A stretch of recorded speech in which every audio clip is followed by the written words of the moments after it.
we need to talk about trans activists, because not only are they a danger to women, they are a danger to gay people, and I would contend they are also a danger to trans people themselves.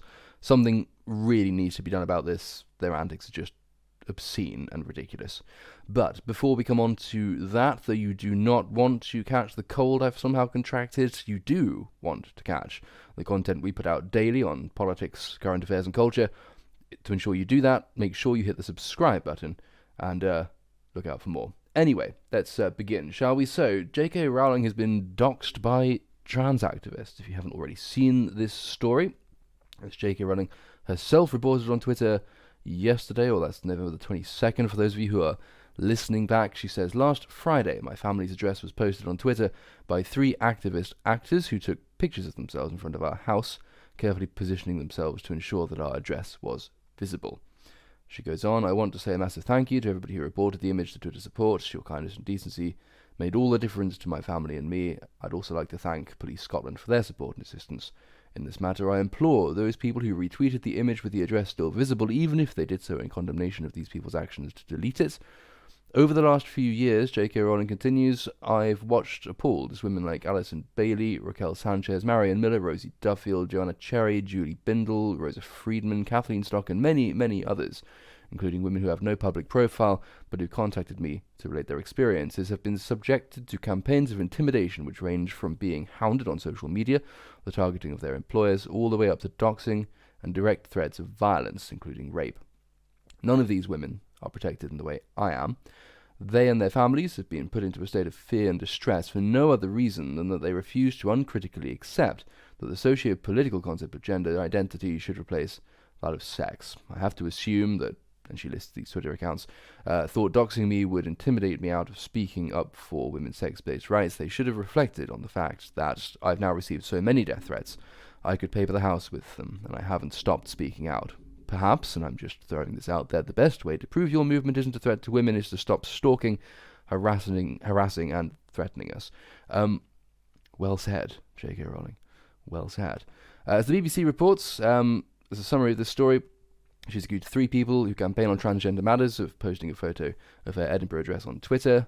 The author, who has been criticised for her views on trans issues, I like that the BBC has to throw this line in at the top of the piece, as though that were the most relevant thing here. Woman is doxed by trans activists, but we have to mention that she's been critical of trans activists.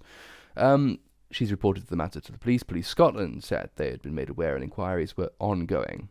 With Police Scotland's form is any guide, so they'll be more interested in what J.K. Rowling tweets about trans people than they would about actual threats against J.K. Rowling's family, because Police Scotland is a garbage organisation in hock to the hate crime lobby. Anyway, in a now deleted social media post, one of the groups said the photo had been removed after they received threatening messages online. In her own Twitter thread, Rowling said the image depicted the 3 activists in front of her home, carefully positioning themselves to ensure the address was visible. They reiterate. And then again, the BBC inexplicably takes care to point out it's almost as though justifying it. I mean, at least the framing is such. Whether the author intended this or not, we of course can't know, not being privy to the inner workings of their mind, but it's an odd decision when someone is doxed a famous person, or rather the family of a famous person. It's an odd decision to say, yes, well, but she has said controversial things in the past. As the BBC continues here, Rowling sparked controversy in June 2020 for posting tweets which took issue with the phrase "people who menstruate."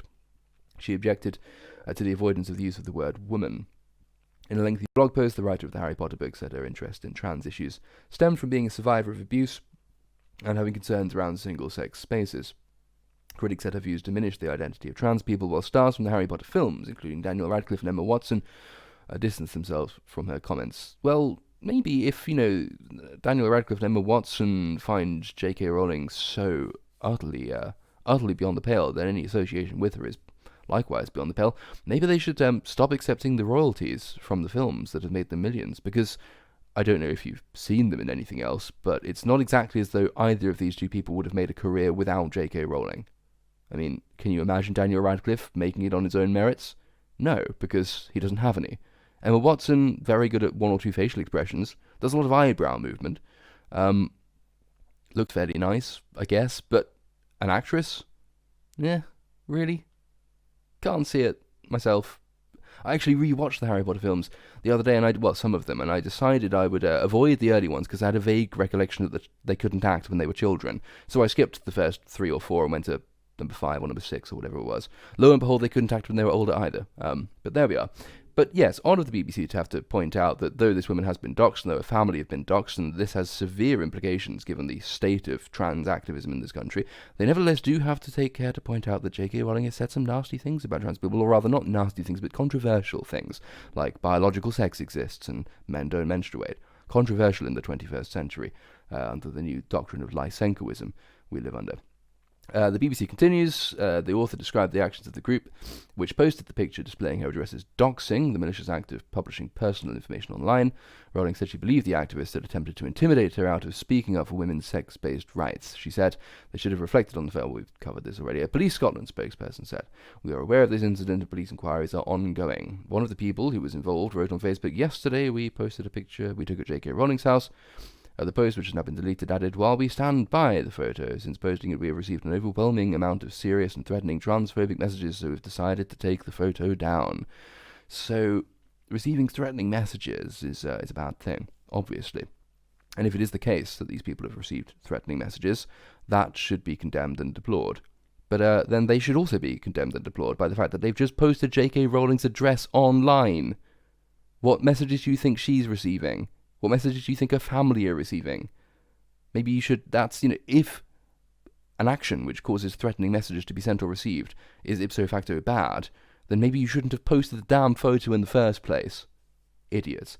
Before we move on to more serious matters, I thought, because, Owen Jones, the Guardian columnist, never fails to inject the dickhead into any conversation about trans rights, you could be opining on, any story to do with trans in the news. So I thought, just, did he say anything about this? Because he says, he never normally shuts up. He says everything about everything else. Has he commented at any point about what these people have done, given that it mentions the word trans in the headline, and I think he has some kind of Twitter filter set up to ensure that he comments on all of these things? Has he said anything? Well, he's going to an LGBTQ charity event in Brighton on Thursday, and he's looking forward to that. Doesn't very much like Boris Johnson, which we knew. Some polling data that's come out.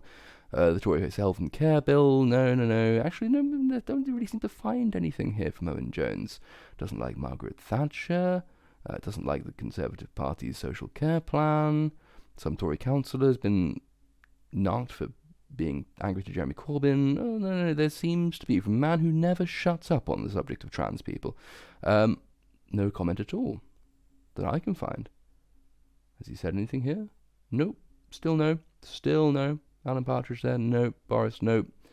So, Owen Jones unusually silent. Now, usually what Owen Jones can be relied upon to say in these issues is that his usual stock response to any issue of cancel culture or anybody who's been done in for not accepting the idea that men can menstruate and women can have penises. Normally he'll say of people like Julie Bindel, for instance, well, of course they haven't been cancelled because they got book deals, because they have the support of publishers, they have columns they can write, which is a quisling response, and of course it completely misses the point. But it's also not entirely true in the case of J.K. Rowling, as NPR reports various different organisations are distancing themselves from J.K. Rowling. The cast of Harry Potter has reunited, but without her, which is an odd decision to make, given that she created the damn thing. Thankfully, I didn't watch this because I have a life. Thankfully, I think it was just a retrospective. Yes, and as NPR here reports, the cast and crew of the movies will be returning for a look back on the franchise. But one person you shouldn't count on seeing is author J.K. Rowling. At least they didn't try and do some kind of actual episode or a short film. Those are always tragic. I'm thinking of the Parks and Recreation reunion that happened via Zoom or whatever it was during the lockdown. But it would be really odd now as well, because if you actually tried to put Daniel Radcliffe and Emma Watson and the ginger one, what's his name? Don't remember. If you tried to put them back in character, what would you get? I mean, Harry is now a chain-smoking alcoholic, and Emma Watson's some kind of frigid accountant, and the ginger one is unemployed. So at least they didn't try and do that. It's just a retrospective. But again, J.K. Rowling is not there. Director Christopher Columbus, who surprisingly hasn't been cancelled, who directed the first 2 Potter films, Daniel Radcliffe, Emma Watson, Rupert Grint, that's his name, And other actors from the 8 films will gather for a journey back to Hogwarts to discuss the making of Harry Potter and the impact of the franchise, according to HBO Max. This will be the first time they've reunited for such a project since the final film premiered in 2011, the streaming service said. However, while Rowling will be featured in archived footage, she will not be appearing for the special, a source close to the production confirmed to NPR. They did not comment on why Rowling will not appear, or whether she was asked to participate and declined. Rowling has in recent years been the subject of controversy. Again, NPR feels the need to insert this where it doesn't really belong. In 2019, she drew condemnation for her tweets in support of Maya Forstadt, a researcher whose transphobic statements, which weren't biological sex is not transphobic. And if you say that it is, then you're living in fantasy land.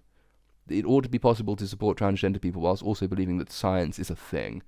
Anyway, a researcher whose transphobic statements, which weren't, cost her her job, though that decision was later successfully appealed. Rowling went on to defend her support of Forstadt in an essay about gender, and in which she said that she'd been sexually abused, and we immediately went from believe all women to, yeah, but not this one, or, well, who cares, or it doesn't matter, or it doesn't excuse the fact that she's said nasty things about trans people by reaffirming basic biological fact. And her comments had divided the fanbase and alienated many readers. Well, that's true if they say it is. Following Rowling's comments, several actors from the Potter film spoke out in defense of trans people and to denounce Rowling's actions. Radcliffe did so in an essay of his own. Watson shared her support for trans people on Twitter, which I'm sure made them all feel a lot better. And Grint spoke out in the UK's Sunday Times and later in an interview with Esquire. Rowling's tweets have continued to stir controversy last year. Her apparent mockery of gender-inclusive language used by a media outlet garnered more backlash. That gender-inclusive language was, again, people who menstruate as opposed to women. Other forms of this art include pregnant people as opposed to women. Breast-adorned people as opposed to women. Vagina possessors as opposed to women. There's not really the equivalent attempt to erase men. Occasional birthing people, again, I think that's another one. But men sort of get away with this. It is always against women that this seems to be carried out, this piece of Orwellian language rejigging, which is a point J.K. Rowling herself made. Anyway, NPR likewise feels it necessary, as the BBC did, to point out that J.K. Rowling is believes in biology, and this is widely speculated upon in the press as the reason that J.K. Rowling was not invited herself to the retrospective. Why that should be not allowed, but her archival footage should be, when she's presumably always thought this, I don't know.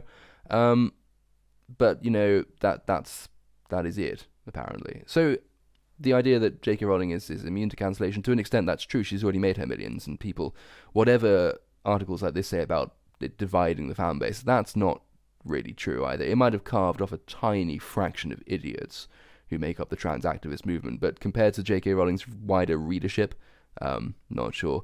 Also, she goes under a male pen name, so I'm surprised these people don't actually hold her up as an example of self-ID. Seems to have escaped them. But anyway, this is not to stop other people attempting to do what damage they can to her reputation. She's fortunate that she is in a position, and she's said this herself many times, she has a public profile. She's already made an awful lot of money. Nobody can really take that away from her. So she's incredibly lucky. Other people aren't, and that's where the real burden of cancel culture falls. People like J.K. Rowling speaking up knowing that their reputations will take a hit, but principally because if they achieve anything, it will be hopefully at least to protect people much less fortunate than themselves from the very real threat of witch hunts, purges, and cancellation. But the retrospective isn't the only example of institutions turning against J.K. Rowling, as the Daily Mail here reports. Don't give me an advert. Snarky staff at New York City Union Square Barnes & Noble, which is their publisher, have a dig at J.K. Rowling with a display of unproblematic wizarding books after the Harry Potter author's comments about the trans community. The Mail reports that Barnes & Noble in New York City's Union Square took a chance. Why are you repeating the headline in the subheading? The display, which has been up since early November, promoted authors of other magical works because of Rowling's comments against trans people. It comes as 3 trans activists took photos of themselves in front of Rowling's Edinburgh home on Friday with signs calling out the authors. I think, again, that there is a severe irony deficit on this part of the left, if not the left in general, certainly this part of the left. I'm just about old enough to remember when everyone mocked the biblical nutters in the United States and the Deep South, and Roman Catholic sort of fundamentalist types who tried to have Harry Potter banned, or said that their congregation certainly weren't allowed to read it, said that it promoted everything from Satanism to witchcraft, in a book about witches, to, I think, bestiality was mentioned. All kinds of wild accusations thrown out by the religious right, and everybody at the time mocked them for it, because, quite obviously, Harry Potter is not promoting Satanism. But the irony that's escaping these people is that now it's good and progressive to adopt a line once taken by religious fundamentalists, which just gives the impression, shocking I know, that parts of the trans activist movement are a religious cult, and fanatics, and book burners. Not sure that's a reputation they should be proud to have. Nevertheless, they seem to be proud to have it. They shouldn't be. But no, this is more, as I said, or intimated at least already, this is about more than just J.K. Rowling, of course, because the trans activist movement has for a long time been expanding its blacklist of people who must be expunged from polite society, whether peacefully or, in some cases, forcefully. This is much more than just J.K. Rowling. She reeled off a list of names herself. If we go to Unheard here, as Julie Bindel writes about the misogyny of trans activists, she is giving an account here, I think, of an event she attended. If you are seeing that image and the language offends you, sorry, but the trans activist movement is best. So she writes of this event, it was a 1,000-strong gathering of women of all ages and viewpoints, united by a desire and a commitment to ending male violence, oppression, and domination of women and girls. Everyone there is interested in dipping their toes in the water of the women's liberation movement, she writes. A big focus is the campaign to end rape, domestic abuse, commercial sexual exploitation, and femicide, the killing of women and girls by men because they are women and girls. You can actually debate this point. I mean, I don't really want to get into it at this stage. It is absolutely true that the vast majority of murders are committed by men, the vast majority of domestic violence is committed by men, and by definition, given that the vast majority of couples are heterosexual, the vast majority of victims of it are women. Whether you can leap from that and say that they are killed because they are women, in other words, their womanness is the thing that is motivating male violence, I think is a debatable point, but not one we're going to cover here. Anyway, Julie Bindel continues, as I approach the Guildhall where the conference is taking place, I hear the now only too familiar chants by trans activists. Trans women are women, no TERFs on Pompey. One sign reads, imagine calling yourself a feminist while trying to dismantle the rights of a marginalized group of women and girls. The protesters are talking about a subset of men and boys who identify as transgender. During my session on the themes in my book on feminism, trans activists positioned themselves directly outside the windows and attempted to drown out my words with blowjobs are real jobs. They also object to any critique of the sex trade, which is odd, as we'll come on to. They don't very much like the fact that in some parts of the world, trans people suffer a much higher murder rate, and the vast majority of those murders take place in the sex trade. Nevertheless, sex work is real work. Amnesty, whose work is supposed to empower and protect people, was also sponsoring these aggressively anti-female protests, Bindel writes, as could be seen from the placards plastered with their logo. She says afterwards she approached some of the activists to ask whether they could engage in a respectful dialogue.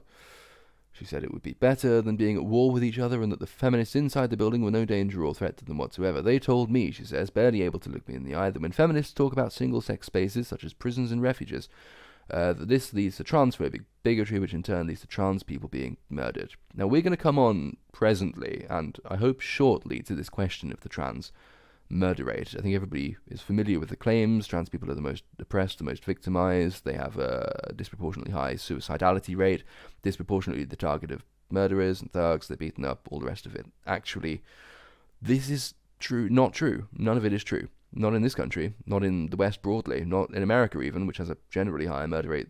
But as I say, we'll come on to that. Bindel continues, a female journalist she knew came in to join the conversation, suggesting that the signs being held up by some of the comrades telling the conference attendees to suck my dick, you transphobic C-words, was not acceptable, and certainly not suggestive of an oppressed group protesting their oppressor. It looked rather more like plain old-fashioned misogyny. They said something along the lines of, that's how young people talk these days. I told them, Bindel says, that the last time I was attacked by a man, he punched me in the face when I told him to sod off, the last words I heard before being knocked out cold was, suck my dick, you C-word. She says they continue trying to engage, but as they heard in the session, feminists fight back beyond gender wars in the academy, with Professor Silena Todd and Joe Phoenix. Students are currently being given permission to trot out mantras and adopt Orwellian opinions as opposed to engage in critical thinking. So in other words, her attempts at Engaging with trans activists led predictably to a failure on the part of trans activists to engage, and instead to behaviour which Bindel contends, and many other people contend, is much more redolent of old-fashioned misogyny than it is of any kind of liberationist movement. That's a general problem which is faced by people all around the world, particularly by women. Joanna Williams in The Telegraph writes much sort of similar story to that of Julie Bendel's, recounting some more of these stories. Stories of women being subjected to abuse from extreme trans activists no longer have the power to shock, she says. We've grown used to gender-critical academics having urine thrown at their office doors or needing bodyguards to accompany them to lectures simply for defending women's sex-based rights. We watched as Kathleen Stock was handed out of her professorship at the University of Sussex, and that, in turn, after a long and sordid campaign of bullying and intimidation by the supposed oppressed minority group. J.K. Rowling is mentioned here, and as we've already covered, she's been facing abuse. She's been doxed, and she's been excised from her own franchise. Learning someone wants to kill you is horrific, Joanna Williams says. Online threats are often anonymous and can with effort be rationalized away, but when your address is made public, death threats become terrifyingly real. Suddenly, it's not just you being targeted, but your family, the people you love and want to protect. So J.K. Rowling, as we've said, has spoken of being appalled. She watched other people, Marion Miller, Rosie Duffield, Joanna Cherry, and others, face this kind of extreme intimidation from the trans activist movement. And she's right. As the article continues, a hardcore fringe of trans activists are waging a scurrilous campaign of intimidation and abuse designed to frighten women into submission. They want to silence critics and will, it seems, stop at nothing to make women shut up. Rarely has free speech been so explicitly threatened, and here you ought to go and support the Free Speech Union, which does a lot of work in this field, Spiked as well, which publishes a lot of articles in this area.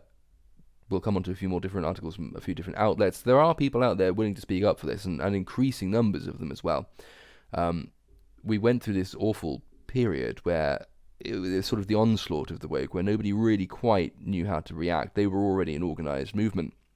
They managed to capture, via diversity and inclusion boards in major companies, the entire corporate ecosystem, and it became almost a default position of corporations, of press outlets, of universities to say, well, this organised group of people are very loud, therefore they must represent the majority. Meanwhile, their opponents, who are largely the ones being abused and threatened and intimidated and subsequently sacked for their views on, for instance, the objectivity of biological science, they were not equivalently organised, and by not being organised, they suffered from isolation. As Benjamin Franklin said, we must all hang together, or most assuredly we will all hang separately. That's now changing now, as we see more articles like this and more public figures like J.K. Rowling being willing to speak up, and that's a good thing, but it's got a long way to go. There's a lot of damage left to undo, and the fight does continue. We on this side are doing the fight by words, by the conflict of ideas. Too often, in the case of the trans activist movement, the fight is more physical. The fight involves fists. The fight involves literal fighting. Although when only one side is party to the fighting, it's more beating up than fighting. Women are much less inclined to punch back than men are, even if the men are dressed as women. Rowling is fortunate that her books give her an independent source of income. Well, we've covered all this. But most women are not that lucky, so it's hardly surprising that in the face of such intimidation, many women choose to remain silent even when their rights are being eroded and the safety of vulnerable women may be at risk. And as silence is by definition unquantifiable, we do not know how many people feel unable to speak freely about sex and gender, says Joanna Williams.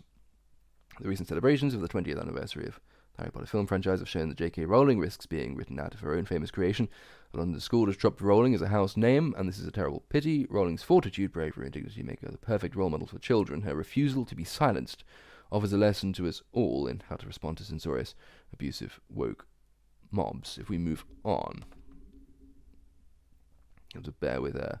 Of course, we all know, we should at least by now all know the story of Kathleen Stock, who was finally took the decision to resign from the University of Sussex, although it would be probably more accurate to say that she was forced out, given the campaign of intimidation and bullying that was waged against her by trans activists, disgracefully backed by they belatedly apologised for this, but for a long time tolerated by the university and disgracefully backed by the University and College Union, which is supposed to stand up for its members against precisely this kind of treatment. So Kathleen Stock has resigned. She now again thankfully has a profile just about sufficient to sustain her, and she is willing to speak out about this. She was before. She required security as she walked around on campus.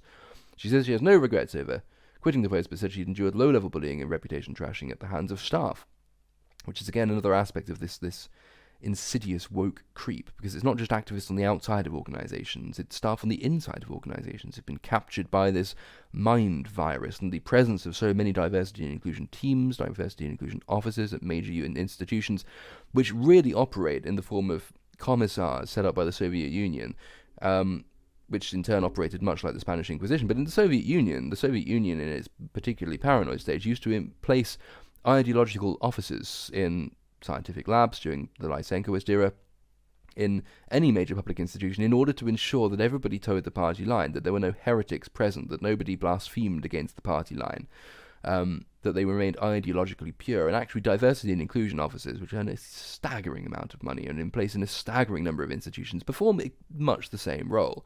In my real life as a journalist, I've come a crop of these people occasionally who will write in to complain about things which are so innocuous, and that they have no prior relationship with you. They don't take the time to consider whether you're joking. They don't take the time to consider the points that you're making. No, they will write, and they won't write to you. They will write above you. They will go directly to the boss. They will go directly to the person who is in charge of complaints. They will go as far up as the companies they think they can get away with, in order to bypass reasoned discussion, in order to bypass the very possibility that the person they're complaining about might have a justified reason for saying what they've said. These people are everywhere, and these are the kind of people who would have been responsible for bullying Kathleen Stock, though they're by no means the only type of person. As the Mail reports, she went on to say she was ostracised while working at the university and faced a terrible anxiety dream seeing her name plastered on posters across campus. Stock said she still holds the view that trans women aren't women and trans men aren't men, but said they're compatible with protecting trans people. Now they are. They objectively are compatible with protecting trans people. You can hold to the view that people have the right to change gender. You can even hold to that view whilst doubting the validity of the concept of gender. But you can by and large accept the rights of people to live a life that they choose to live. The basic demand, which is akin to the one made by the gay rights movement of the 1960s, which is that other people have no say in what I do in my private life. But the key to that word is private life. It's a demand to be left alone, which the trans movement, the trans activist movement, goes well beyond. It doesn't just want the right to be left alone to act in private in the way it wants to act in private. It demands public recognition. And that's something very different. That's more akin to the modern gay movement to attempt to compel, for instance, the legitimation of gay marriage on religious institutions which are theologically opposed to this. Now, full disclosure, I am not straight. I stand to benefit from some of these reforms, should I ever wish to get married to somebody of my own sex, but I still don't believe it's the right of myself to demand. Well, I can demand if I want to, but I don't think I should. But it's not my right to compel other people to accept what I say about myself. That's very, very different. The right to be left alone by other people is not the right to tell them what they must think or believe. Now, Kathleen Stock is right to say that the belief that trans women aren't women is compatible with protecting trans people. I know trans people. I'm friends with trans people. I admire, like, and respect trans people. Genuine trans people who really do have a difficult time of things and who've made the really difficult choice and gone through the very difficult, because it is an incredibly difficult process to actually properly, fully transition. We are still just about maintaining the barriers to children making those decisions, for instance, and then regretting it in later life. At present, or it certainly has been the case up until recent history, when the move has been to relax these standards, trans people have a really difficult job to go through. And that's an understatement. I mean, it's not a decision you make lightly. It's not a lifestyle choice. Some trans people, I don't think a majority of modern trans people, but there are some genuine trans people who believe that they are born in the wrong sex, the wrong gender. They want to change that, and they will go to the lengths required to do that. They will live as another person. They will go through the process. It's not a pleasant process, actually going through the physical, the kinetic aspect of transitioning. That's difficult, and it's not something you choose lightly, which is why I would contend it should remain difficult. We ought to keep standards in place, difficult though it is for trans people who might have wished subsequently that they had an easier time of it. We risk doing much more damage by lowering those standards. But I can like, respect and admire these people and want them to live happy and fulfilled lives in the manner that they so choose, without abandoning my belief in the basic mammalian fact of sexual dimorphism and the fact that categories of male and female are biologically valid. Not just valid, but true. These two things are not in conflict, but the trans activist movement insists that they are, because even the slightest deviation from their totalitarian worldview is presented by them as heresy, as blasphemy. This is why they react so violently against it. So by repeating something as basic, Professor Sir Robert Winston on Question Time quite recently said, you cannot change your sex. Part of that is in the clue in the name transgender. We moved away from transsexual when the gender ideology took off. But he made a basic point of biological fact, and Fiona Bruce, the Question Time host, took pains to say, well, there are lots of people who would vehemently disagree with you. Okay, journalist, you're telling a professor of biology with a long and storied career that other people disagree with him on a point of basic fact about sex and the mammalian species, a mammalian ubiquity, if you will. Okay, I'm sure some people do disagree with him, but, some people disagree that the Holocaust happened. The fact that people disagree with you is not evidence that... the BBC does not accept this in the context of climate change, for instance. Some people disagree that humans cause climate change. Some people disagree that climate change is happening at all. Some people say that vaccines cause autism. But the BBC does not give these people equal time. It doesn't say, whenever a climate scientist says, it's established fact that climate change is happening, it doesn't say, well, there are people who disagree with you and we have to point that out. No. Well, it's got to be one rule for... It can't be one rule for one and not the rest in this case. But it's a sign of the fear that is gripping institutions as a result of the trans activist movement that Fiona Bruce is, in that Question Time episode, compelled to say to a biologist that people disagree with him, people who are not themselves biologists, people who by and large exist only on Twitter, that they disagree with him on points of basic mammalian physiology. Nevertheless, she felt compelled to do that because the BBC is institutionally afraid of this kind of thing, as most institutions in the country still are. Moving on from there. Kathleen Stock. This has been going on a little bit longer. It actually has affected people on the left as well. J.K. Rowling is on the left, for God's sake. She's not hard left, but she's always espoused, to the extent she's invaded on politics at all, which is admirably little, thankfully little. But, she's basically soft left. But, Len McCluskey here, he was... at the time, when this was written, I think in 2019, the head of Unite, which is, I think, the largest trade union in the country. He signed a letter accusing trans rights activists of intimidation, as the Guardian reported at the time. 2018, I stand corrected. Britain's most powerful union leader, the Guardian reported, has joined a group of feminist campaigners to sign a controversial letter that accuses some transgender rights activists of violent and intimidating behaviour. The Unite General Secretary Len McCluskey was one of about 140 people, including Julie Bindel and Ruth Savotka, who signed a letter in the Morning Star. What? The head of the largest trade union in the country writes for communist newspapers? Well, colour me shocked.